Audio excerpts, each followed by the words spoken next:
Maraming pinapahalagahan ang tao. Maraming inuuna. Many priorities occupy front seats in our lives. At meron tayong nalilimutan at yung kuminsan ay ating dapat alalahanin, happiness naman. Yan ang pamagat ng ating pag-aaral. Make room for happiness in spite of your many prerogatives and priorities. Salamat, Panginoon, dahil kami ay mahal nyo at gusto nyo kaming maging masaya.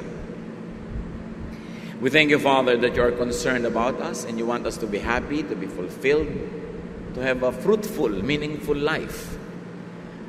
At sa pag-aaral namin ng iyong kalooban, Panginoon, pagkalooban nyo kami ng karunungan kayo maunawa, masundan, at ng aming makamit ang plano nyo para sa amin. We ask you to teach us. Hold us by the hand and guide us through life. At ngayon, Panginoon, ang hinalangin namin, kayo po ang maging tagapagsalita, kayo ang mangaral. Gamitin nyo lang ang inyong lingkod, ngunit tinig nyo ang nais naming marinig at sundin. Bless your people. Lift up your holy name, and we praise and thank you in the name of your Son, Jesus. Amen. People expend their energies, their time, their lives on many issues like survival. Inuubos at ginugugol ng tao ang kanyang lakas para lang mabuhay. Trying to live, maghanap buhay, o kaya people expend their lives on duty. Mga I must, mga kailangan kong gawin kahit hindi ko gusto, hindi masarap sa akin, pero dapat. People expend their lives on career sometimes, on mga issues that I should become, I should be like this, I should achieve this and that. And some people expend their lives on pride. Mga kailangang patunayan, abutin, may mga dapat higitan. And yet many others expend their lives on gathering treasures. Habang buhay at walang tigil na pag-iipon, pagpapayaman, pag-iimpok, pagpapalaki ng mga ari-arian. Then people grow old, become less and less mobile, and die. Mabuti kung ganon. Pero meron sa kalagitnaan ng kanilang mga paggawa ng duties, sa pag-survive, sa pag-iimpok, sa pagpapayaman, sa pagpapataas ng achievement, sa pag-intindi sa pride, inaabutan ng kamatayan ng wala sa lugar. At wala sa panahon, batang-bata, hindi pa nagmi-midlife or just in the middle of life, people die. And then you ask yourself, is this what life is all about? Ang buhay lang ba ay para maghanap buhay? Para tuparin ang mga tungkulin? Para i-advance ang karir? Para patabain ang ego? Payamanin ang pride? O magpayaman at patabain ang bulsa? James 4:14. What do you know about tomorrow? How can you be so sure about your life? It is nothing more than a mist that appears for only a while before it disappears. Ano daw ba ang buhay? Ano ba ang katiyakan ng buhay? Para lang daw itong bahagyang usok na sandaling-sandali lamang na nakikita at pagkatapos ay naglalaho rin. Is life really only for and about survival and duty or career or pride, or gathering treasures, or whatever else you have in mind that preoccupies you right now? Ano ba ang pinagkakaabalahan ng tao, pinag-uubusan ng panahon, hanggang makamatayan? Yun lang. Tapos mamamatay na ang tao? How about happiness? Paano naman ang kaligayahan? Life is not just about survival. Wala namang nung mamamatay na ay nagsisising, hindi pa siya naghanap buhay. Matthew 6:5, Jesus says, I tell you not to worry about your life, meaning your survival. Don't worry about your having something to eat, drink, or wear. Isn't life more than food or clothing? So Jesus says life is more than just basic needs. It's more than just surviving. Life is more than just survival. People do not live just to survive. Sayang naman yung pinaghalo pa ang Espiritu ng Diyos at ang lupa para magkaroon ng isang taong merong kanyang personalidad, kanyang individual traits, kanyang giftings, talents, para lang mag-survive. Tapos mamamatay na rin, wala nang nangyari, wala nang na-achieve, walang kahulugan. The people of God should go beyond survival issues as soon as possible and be able to focus on the essence of life. Nakakalungkot na maraming tao, mamamatay na lang sa katandaan, survival pa rin ang issue. Paano pa rin magkaroon ng food, drink, and shelter? That's why we should always work early, work hard enough to graduate from grinding poverty as soon as possible, to be able to transcend survival levels in spite of the many needs of life, to make room for higher pursuits. Nakakalungkot ang mga buhay na wala nang ibang narating, naabot, naunawa, nagawa, kundi maghanap buhay na lang, isang kahig, isang tuka, at pagkatapos kamatayan na yon. Hindi ganun ang kalooban ng Diyos. Kaya kalaban ng mga anak ng Diyos ang karukhaan. Dapat mapagtagumpayan, malampasan sa pamamagitan ng pagsisikap, pananalangin sa Panginoon, at pagtuklas sa mga ibinigay niya sa ating mga likas na talino at kalakasan upang ito'y magamit para tayo'y makapaghanap buhay, malampasan ang basic needs at makagraduate sa mas matataas na kahulugan ng buhay. Life is not just about duty. Wala namang mamamatay na at naghihingalo, nagsisising, hindi pa siya tumanggap ng mas maraming responsibilidad, mas maraming duty sa buhay. Matthew 8:21-22, about a man who was so concerned with duty. Another disciple said to Jesus, "Lord, let me wait till I bury my father." Jesus answered, "Come with me, and let the dead bury their dead." This is a very, very clear importance that Jesus attached to your freedom from responsibility. Para sa atin, lalo yung tayong mga taga-silangan tulad ng mga Israelites, napakahalaga na mailibing natin ang magulang natin, mailibing natin ang mga mahal natin sa buhay, na isang sagisag ng mga tungkulin, pananagutan sa kapwa, pag-aalaga, pagtingin sa ikabubuti ng mga mahal natin sa buhay. Pero sa kabila nun, sinabi ng Panginoon, nung may niyayaya siyang sumama sa kanya, at sabi, "Saka na po ililibing ko pa tatay ko eh."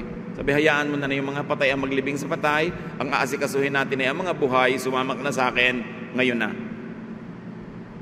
Hindi naman siya tinuruan na maging walang utang na loob sa magulang o maging walang kwentang tao, pero ipinapakita ni Jesus, hindi ka lang nabubuhay para sa ganyan mga domestic duties. Hindi ba napakarami mga tao hindi na nakagraduate sa domestic duties? Nag-alaga na ng anak, pagkatapos mag-aalaga pa ng apo hanggang kamatayan na, hindi na lumaya kahit kailan. Kaya napakahirap ng mga anak na hindi nagpapakatino. Maaksidente ka, makukulong ka, o magkakaroon ka ng permanente kapansanan dahil sa kapabayaan. Tapos ang magulang mo hindi nag-graduate ng pag-aalaga sa'yo, hanggang pagtanda mo, alagain ka pa rin. Kailan pa sila makakagawa na ibang bagay? Kaya sabi ni Lord, dapat lumampas ka sa mga ganyang tungkulin. May iba pang dahilan kung bakit ka nabubuhay. Hindi naman ibig sabing talikuran natin ating mga tungkulin, pero gawin na agad, tapusin na, at turuan ang lahat ng kasama natin na maging responsable din para hindi ka naman laging ikaw na lang ng ikaw nakatali sa duty na wala ka nang magawa na iba pa. People should be able to do their duties, then go beyond just doing their duties, to graduate from duties to higher meanings of life. People should be able to focus most of their lives on what is truly meaningful to them. Hindi yung what is meaningful to their community, to their family, to their loved one, na natali na lang sila doon, na parang wala silang sariling buhay, sariling espiritu, at sariling pagtawag ng Panginoon sa kanila.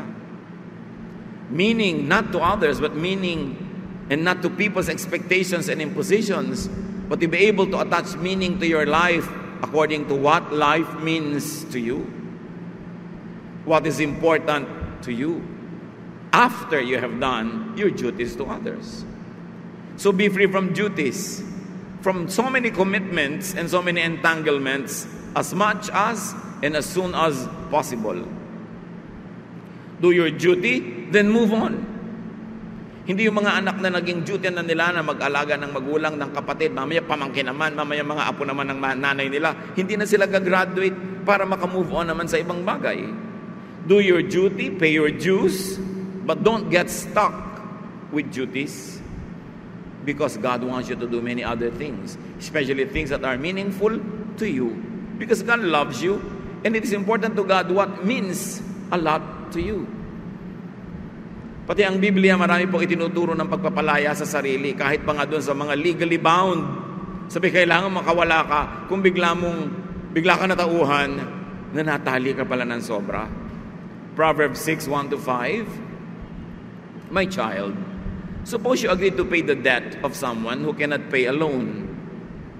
Then you are trapped by your own words, and you are now in the power of someone else. Here is what you should do. Go and beg for permission to call off the agreement. Do this before you fall asleep or even get sleepy. Save yourself just as a deer or a bird tries to escape from a hunter. Kung bigla ka nagkamali, pumirma ka ng kasulatan, nag-commit ka na mag-guarantee ng utang na may utang, tapos hindi siya makabayad, na-realize mong, di ikaw ngayon na magbabayad. Ikaw ang matatali, ikaw ang mahihirapan. Sabi, kung mawala ka sa usapan na yan, in the first place, hindi ka dapat sumuot at sumuong sa kanyang mga responsibilidad na hindi mo naman kailangan gawin. Call off the agreement is what the Bible says. Save yourself. Escape. Tulad nung kung paano gustong tumakas sa mga ibon na nahuhuli ng mga bitag, kung paano gustong tumakas sa mga usa na nahuhuli ng mga traps, magpumiglas ka, huwag ka magpahinga, magmadali ka, set yourself free. Huwag kang pupunta sa mga commitment na hindi ka tiyak. Kaya nga yung mga lagi nagtatanong sa akin, nakatakda na po ako ikasal pero may duda ako, ano po kaya ang gagawin ko? Call it off! Nakakahiya po, nag-usap na ang mga pamilya, nakakahiya, may ganito na. Mahihiya ka na ngayon kaysa mahihiya ka next month, maghihiwalay din kayo, kahihiyan din yun. Dahil kung talagang kayot kayo, lumipas man ang linggo o buwan, kayot kayo pa rin yun, magkakabalikan kayo. Paano kung nagpakasal ka agad, hindi ka tiyak? Tapos yung pala, hindi naman siya ang para sa'yo. Hindi ikaw ang para sa kanya. And to make it worse, may iba kang natagpuang siya palang bagay sa'yo. Paano? Committed ka na. Kaya hindi ka agad-agad nagko-commit, lalo yung mga pakasal-kasal na yan, dahil lang kahiyaan. Nagkamali po kami, may nangyari na. Nagkamali na pala kayo, dadagdagan nyo ng pangalawang pagkakamali, magpapakasal kayo nang hindi kayo handa. May magiging pangatlong pagkakamali yan, maghihiwalay naman kayo ngayon. Bakit dadagdagan mo at pahihirapan mo ang tali sa buhay? Life is not just about commitments and duties.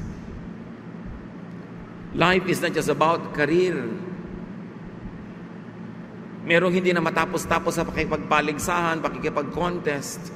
Na-prove na ang lang dapat ang i-prove, na panalunan na ang dapat ng panalunan, nakuha na ang lahat ng dapat kuhaning tagumpay, ayaw pa rin tumigil. Wala namang nung mamamatay at naghihingalo, nagsisi na hindi pa siya nagdagdag ng karir, nagdagdag ng award, nagdagdag ng ganito at ganong karangalan sa kanyang buhay. Ecclesiastes 4:4, Then I realized that we work and do wonderful things just because we are jealous of others.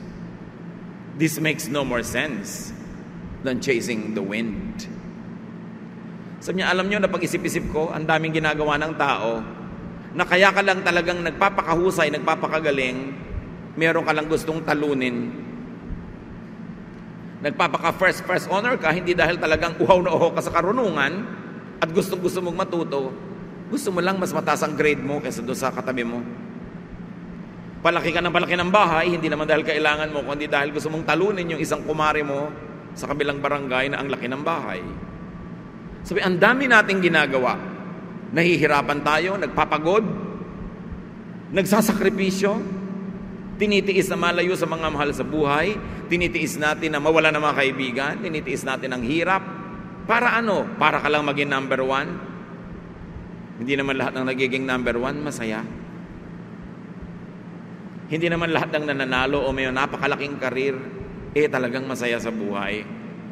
People should not waste their lives building careers only because they are jealous or envious of others. At kahit ikaw pa ang manalo sa takbuhan na yan, sa takbuhan next year, may mananalo ng iba. Sabi nga ng Desiderata, do not compare yourself with others. For always there will be the better and the lesser person than yourself.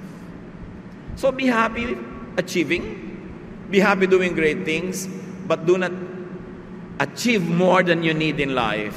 And do not sacrifice so much just to achieve, just because you are running a contest with the whole of humanity.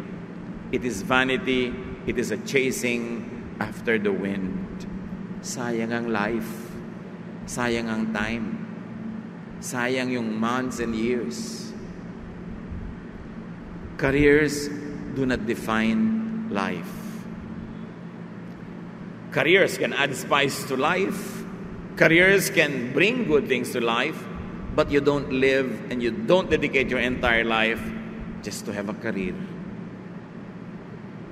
Life is not just about pride or honor or image.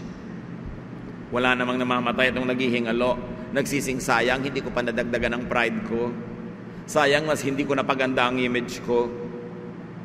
Lagi ang pinanghihinayangan, sayang, hindi ako nakapag-Google ng maraming panahon na kasama kayo ng mga mahal ko sa buhay.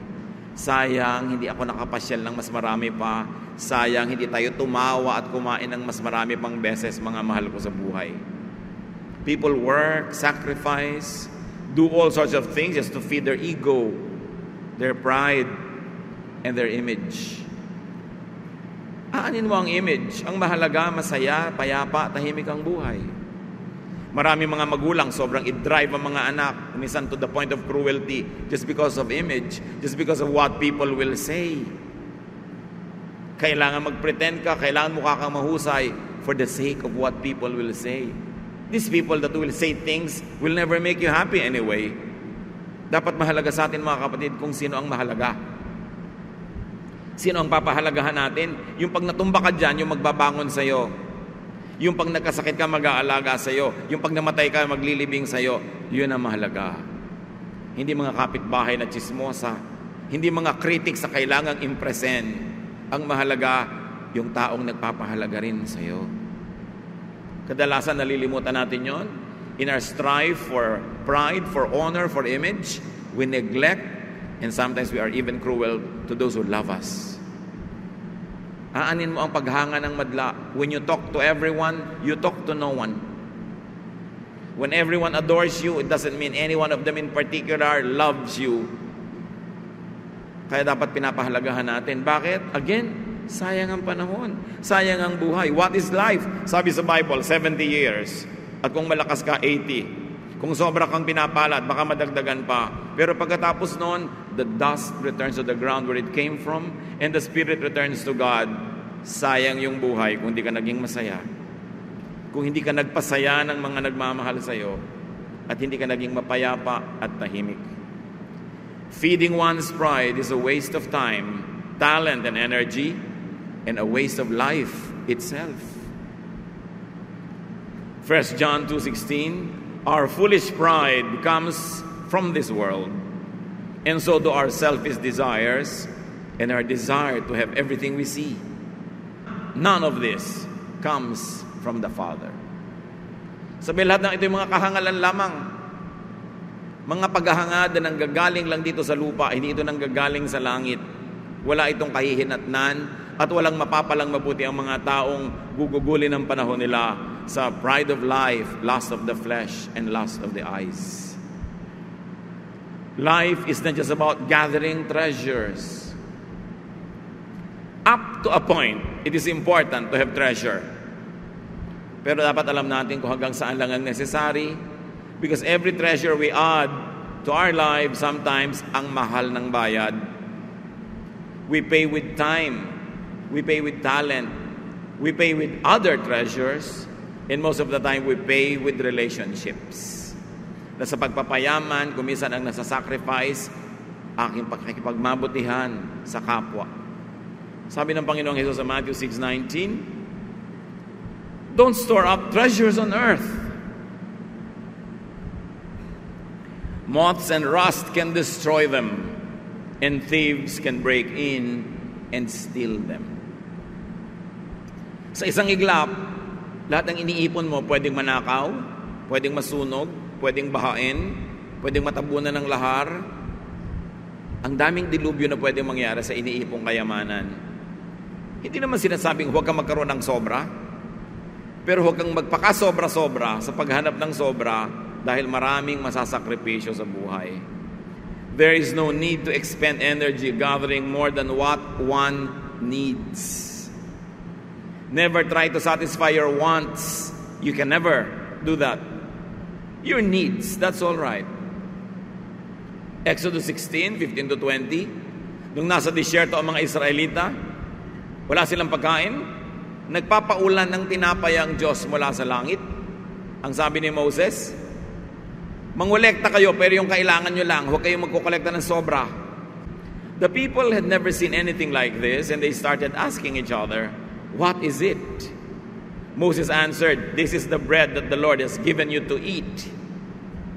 And He orders you to gather about 2 quarts for each person in your family. That should be more than enough. They did as they were told. Some gathered more and some gathered less according to their needs, and none was left over. Moses told them not to keep any overnight. Some of them disobeyed. But the next morning, what they kept was stinking and full of worms, and Moses was angry. Napakaganda ng lesson ito Nagpapaulan ng Diyos ng tinapay sa disyerto. Pinapatunayan niya na mahal niya ang mga tao at ibibigay niya ang kailangan. Sabi ni Jesus, sabi ni Moses, kada tao sa inyong pamilya, ganito lang ang toka, ganito lang ang takal na dapat niyong kolektahin para sa isang araw lang. Huwag kayong magtatabi ng sobra sa gabi para kinabukasan. Ang gusto kasi ng Panginoon, ibigay sa iyo yung kailangan mo kung kailan mo kailangan, hindi yung nakareserba. Dahil mamaya, hindi ka na sa Panginoon umaasa, doon ka na sa nakareserba umaasa. Yung iba ng daya, nangolekta sila ng kailangan nila maghapon, plus sobra para bukas. Kinabukasan, anong nakita? Inuuod, nabubulok, umamoy, umalingasaw. Nalaman ni Moses, aha, kayo yung mga hindi sumusunod. Sinabi ng yung kailangan nyo lang ang kunin nyo dahil bukas, nandun uli ang Diyos para sa kailangan nyo bukas. Yun ang gusto ni Lord ng magandang relasyon niya sa tao. Interdependence. Or dependence on the side of people. Dependence on God. Pero yung iba, ginagamitan nila ng utak, I will collect more. Iba na yung may nakatabi. Pero dahil yun ang hindi gusto ng Diyos, nabulok ang mga itinatabi nila. At hindi ba, kahit naman sa buhay natin mga kapatid, kung minsan ang dami mong itinabi, sa kagustuhan mong dun umasa ng security, pero wala, nananakaw, nadedenggoy, nawa 1, 2, 3, nauutang ng iba, nawawala rin. Hindi maasama na mag-ipok ng konti. Pero huwag iasa doon ang ating security. Tomorrow will have needs, and the needs of tomorrow will be met by our God, who is still God tomorrow. Para hindi tayo sobrang maaligaga at mapagod. May oras ng trabaho at oras ng pahinga kada araw, kada linggo, kada buwan. Huwag patayin ang sarili sa sobrang pag-iimpok para sa darating na bukas na maaaring wala ka na pagdating noon dahil sobra ka nang napagod. Sa Luke 12, 15 to 21, sabi ng Panginoon, then He said to the crowd, don't be greedy. Owning a lot of things won't make your life safe. So Jesus told them this story. A rich man's farm produced a big crop. And he said to himself, what can I do? I don't have a place large enough to store everything. Later he said, now I know what I'll do. I'll tear down my barns and build bigger ones where I can store all my grain and other goods. Then I'll say to myself, you have stored up enough good things to last for years to come. Live it up, eat, drink, and enjoy yourself. But God said to him, you fool, tonight you will die. Then who will get what you have stored up? This is what happens to people who store up everything for themselves but are poor in the sight of God. Don't get the lesson wrong. Hindi masama mag-ipon, maglagay ng mga bangan, ng mga storage, pero not at the expense of your spiritual and emotional wealth. Kaya yung tao dito sa kwento, sobrang nag-ipon, nagpalaki ng mga taguan, at sabi niya, wow, makaka-relax ako buong buhay, ang dami ko nang may enjoy na nakatago. Sabi ng Panginoon, you're a fool, because today you will die, tomorrow you will not be around to enjoy what you have worked for. Sobrang inubos mo ang oras mo sa pagtatrabaho, pagpapalaki ng mga taguan mo ng kayamanan, napagod ka ng napagod, pero hindi mo na ma-enjoy ang bunga nun kasi bukas patay ka na. At ito daw ang paningin ng Panginoon sa mga taong walang ginawa kundi pag-ipunan ng tungkol sa kanilang sarili, pero ang totoo noon, sa tingin ng Diyos, napakahirap nila, napakamaralita nila, kahit marami silang material wealth. Poor in the sight of God could mean sinful, unspiritual, but it could also mean deprived of peace, deprived of rest, pleasure, and happiness, which is what Jesus wants for us. Sabi niya, come to me all of you who are tired and heavy laden, I'll give you rest. I'll give you what you need. I'll give you peace. And Solomon, in all his wisdom, says, it's very, very important to enjoy life, to have pleasure, to enjoy life with the ones that you love. And people who don't enjoy life with the ones that they love, people who don't have peace, people who don't have comfort, rest, because they are killing themselves, trying to do their duties, to survive, trying to make wealth, trying to expand their horizons, trying to fill their ego with achievements. Ang tingin ng Panginoon sa mga taong ito, mahirap. Kasi yung tunay na kayamanan na gusto ipagkaloob ng Panginoon, kapayapaan, katahimikan, kasiyahan, kaligayahan, wala sa kanila. So mahirap sila. Kahit mayaman sa material things. Ngayon, kung mayaman ka na sa material things, mayaman ka pa sa spiritual things dahil marunong ka magpahinga, marunong ka magbigay sa kapwa, hindi ka gahaman, hindi ka sobrang umaasa lang sa iyong kayamanan, di mayaman ka both sides of the fence. And this is possible. God can bless you both ways. Just don't be blinded by fear of hunger, by fear of abandonment, because God never leaves us nor forsakes us. Because God is here today, and He's the same yesterday, today, and tomorrow. Living for survival, duty, career, pride, gathering treasures, meaning living for non-essentials, could rob one of what are essential in life, like enjoyment, rest, peace, love, godliness, and happiness. The wisest man that walked the face of the earth, definitely the biggest giant in terms of wisdom in the Old Testament, Solomon says, this is what life is all about. Be happy and enjoy it. And Jesus, the giant of all time, and definitely the most important character of the New Testament, says, I want to give you rest. Love people. Be in love with life.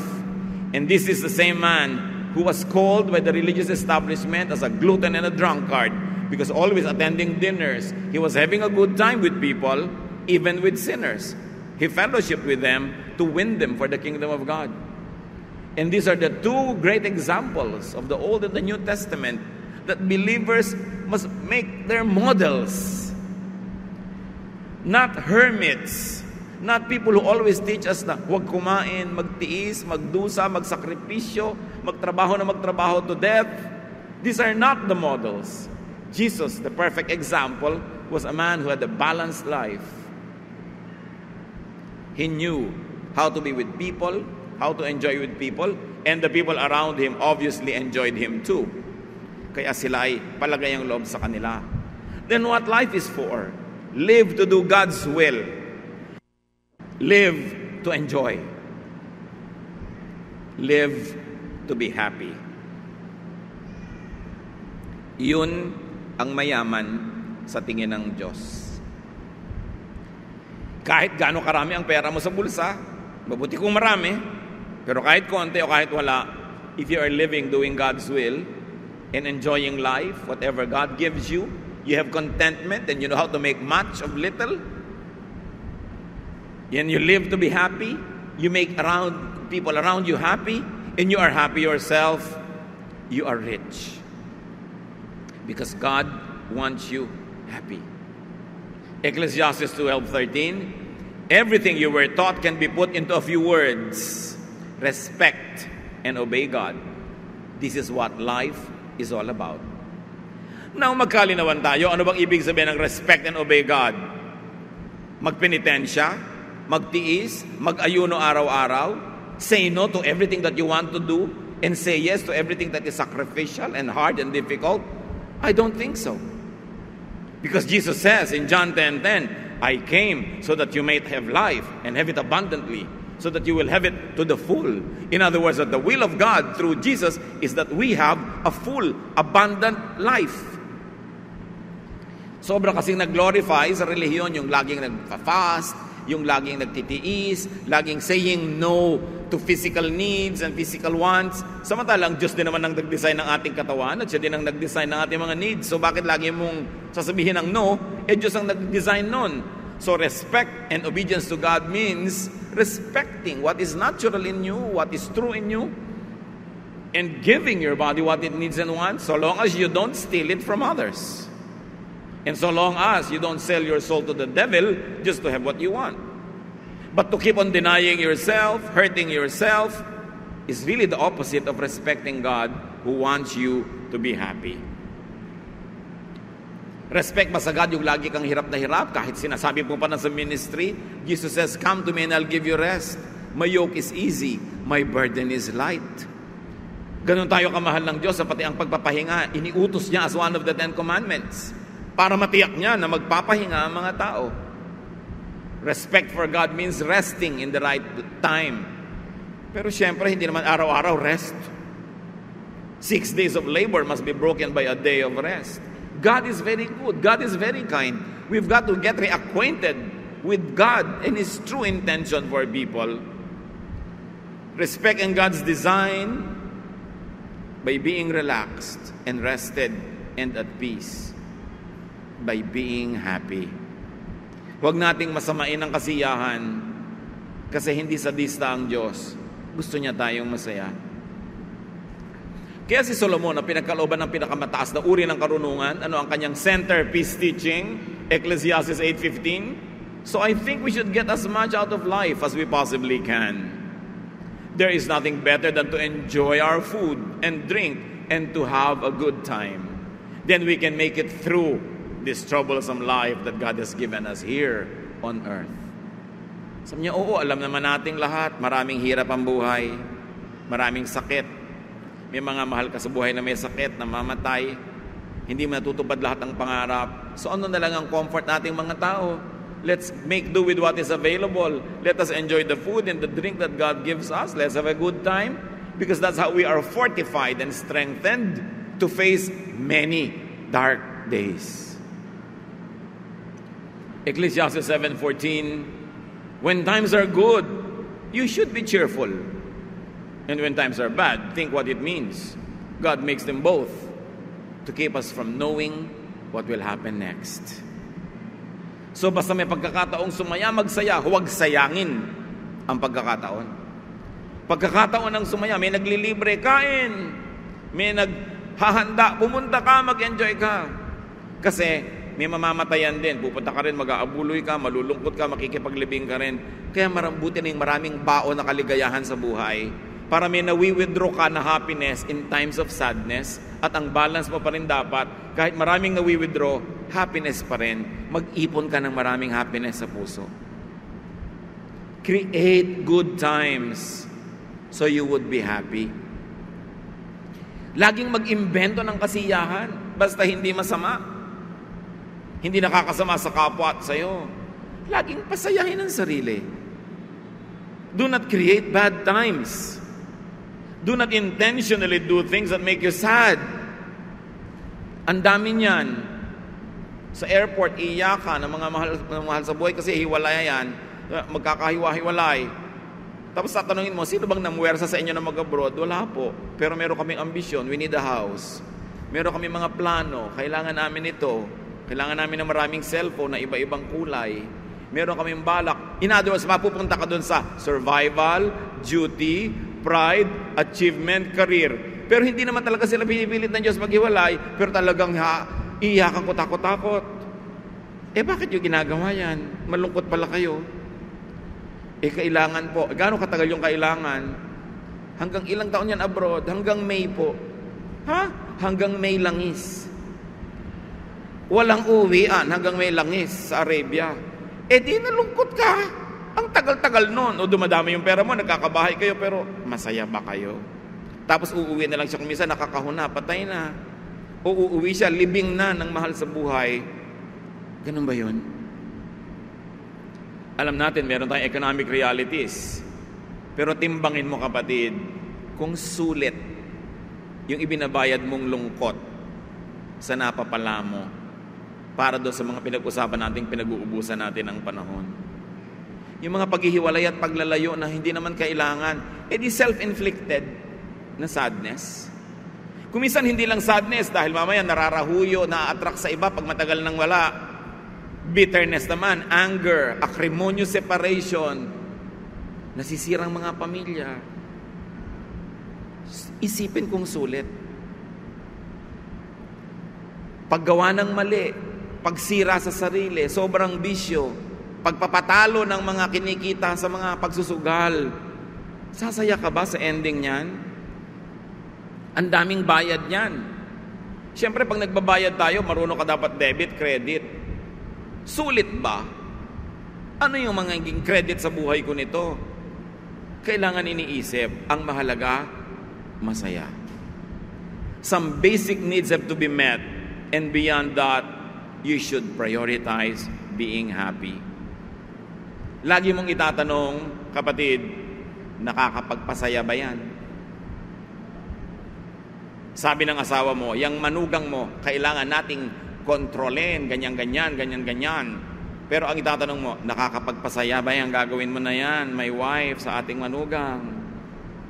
Sabi ng wife sa anak, sa kanyang asawa, huwag na tayong pumunta sa birthday ng nanay mo. Ang nanay mo nakakainis, bla bla bla. Pero ang tanong, nakakapagpasaya ba yung gusto mo? Umalalayo ang loob mo sa magulang ko, mahahati ako, mag-aaway-away tayo. Nakakapagpasaya ba yan? Pati sa mga ginagawa natin sa buhay, gusto natin napaka-engranding debut. Ang itatanong nyo, sasaya ba tayo o may stress? Magkakanda utang-utang tayo para maghanda ng kutakot-takot. Nakakasaya ba talaga yan in the long run? Kasi dapat nakakasaya. Huwag tayong umimbento ng mga activities na nakakapagpalungkot. Like, nag-away kayo, binabati ka na, ayaw mo pa. Nakakapagpasaya ba yan? Ba't di ka na lang makipagkasundo na para sumaya na kayo? Ay, ayoko pa. Di huwag ka na makipagkasundo buong buhay. Hindi naman, makikipagkasundo rin ako next month. Ba't tatagalan mo pa? Di ngayon na. Para sumaya na kayo. Bakit tayo gumagawa ng lungkot? Sa dinami-rami ng ginagawa, mga kapatid, sa inaatupag at inuuna, happiness naman. Sabihin nyo nga, sa katabi nyo yun. Kung sa pamilya nyo, laging nag-aaway-away ng konting mana, bulok na piano, isang dangkal na lupa sa kuko. Sabihin nyo, mga kamag-anak kayo, happiness naman tayo. Tama na yung mga gulo na yan, bigaya na lang dahil magkakandamatay na tayo, tatanda na tayo. Happiness naman. Tama na yung sobrang mga sakripisyo, gulo, contest. Dapat happiness naman. Para kung namatay ka, nakangiti ang iyong bangkay. Kasi nakakita na ba kayo ng bangkay na nakaratay na nga ganun sa kanyang kabaong, mukha pa rin talagang nahihirapan. Kasi nakamatayan na ang hirap. Pasayahin ang buhay. Yan ang gusto ng Diyos para sa atin. Let others live to do God's will, not yours. At syempre, sa pagpapasaya ng buhay, hindi lang buhay mo, buhay din ng kapwa. Do not dominate others.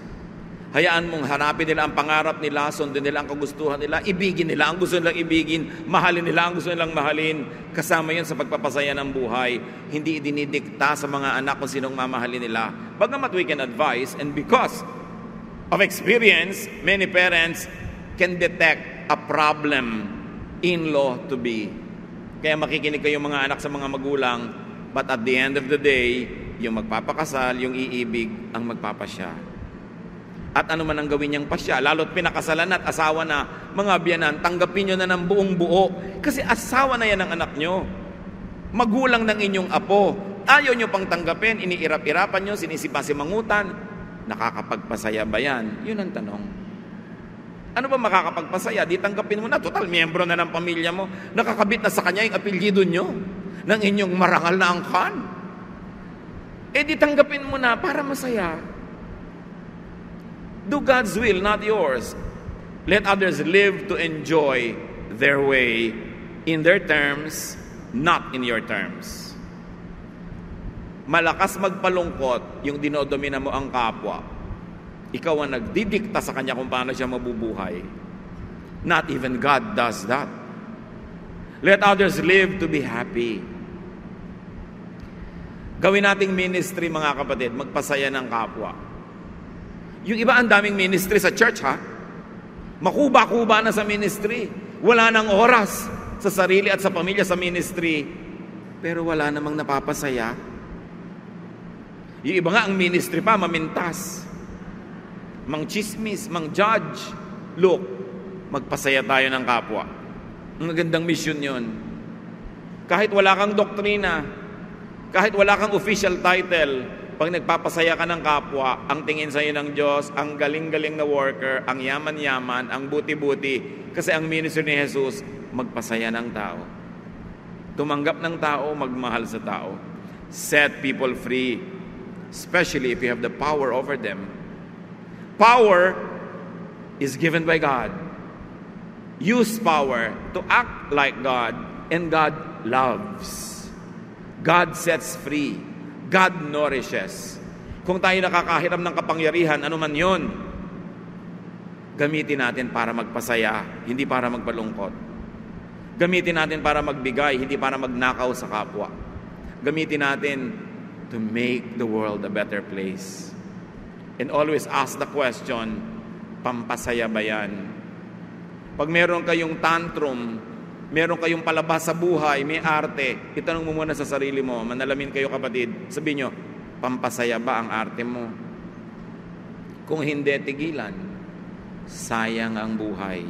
Sayang ang taon, ang buwan, ang linggo, ang araw, ang oras.